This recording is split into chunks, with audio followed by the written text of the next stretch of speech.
Harav Reb Zalman Shimon Dvorkin was a first cousin to my father. Actually, it was his wife, the Rebbe Dvorkin. She was the cousin. Because her father, which means Reb Zalman Shimon's father-in-law, was Reb Mendel Dubravsky, one of the choshivste Rabbonim in Lubavitch in the previous generation. He was my father's uncle. Actually, whenever we spoke about him, he referred to him as the Veterov. He was my father's uncle. So Reb Zalman Shimon, who married his daughter, was my father's first cousin. And our families was very, very close. Reb Zalman Shimon learned in Lubavitch by the Rebbe Rashab, and already then he was known as a big Bal Heiroeh, that he, in Psokim, in Piskei Halacha, in Halacha, he was very, very great. I heard from a person who says he heard himself from Reb Zalman Shimon's father-in-law, Reb Mendel Dubravsky, that he said about his Eidim, and Reb Mendel Dubravsky, as we say in Yiddish, tzach nicht geworfen mit Wörter, he wouldn't just say compliments on the person, even if it would be his son-in-law. He said to somebody, and this person told me he heard it from him, he said, Zalman Shimon can gut adin. Zalman Shimon knows a din very, very well. In other words, he's a real Pesach. I told once over before already that the Rebbe Rashab told Reb Zalman Shimon, I don't know when he was a bocher, maybe everything was married already, that he should also learn nikur.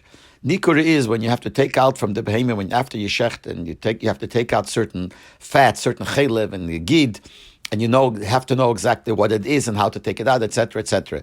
So the Rebbe Rashab told him, "Sost lernen nikur. You should learn how to do nikur." And then he added, Zalman Shimon told this to me, "Und das wird dir zu nichts kommen.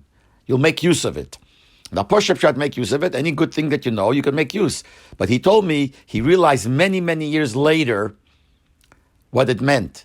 That I think it was in the Lameds that there was a whole controversy concerning the hechsher on meat from the Isachtas Rabbonim concerning the nikur. And people claimed that they didn't do the nikur properly, etc., etc.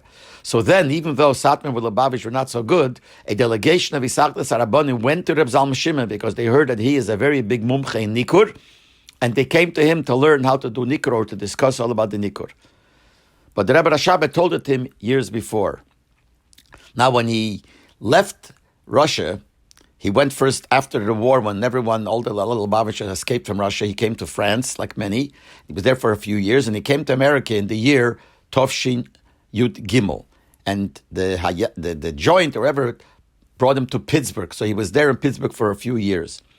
And then, in the end of the Yuds, or the beginning of the Chavs, he moved to New York, he moved to Crown Heights.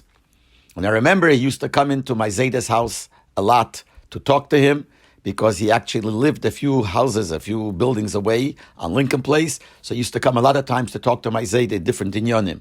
So, and since we were Krevim, even though my Zayda wasn't a direct Korev, but it was also connected, so he used to come and speak to him.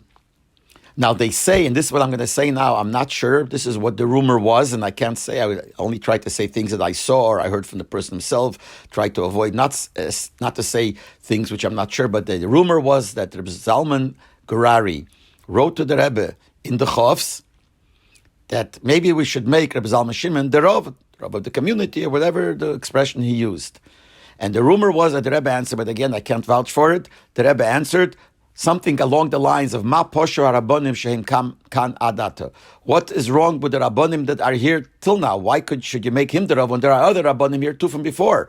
The time when Reb Shmuel Levitten, who was one of the Choshvos Rabbonim Lubavitch, Reb Yisrael Jacobson and others. So why would we make him Rav? So then the Rebbe didn't agree. So Reb Zalman Shimon was in Crown Heights, and he was one of the Rabbonim in Crown Heights. But later on, the Rebbe officially, Barabim, said that he's the Rav. And the first time that, as far as I know, that the Rebbe in public said that Rebbe Zalman Shimon is the Rav was Yud Shvat Tov Shin Lamed Vov. And that I'm going to explain in the next voice note.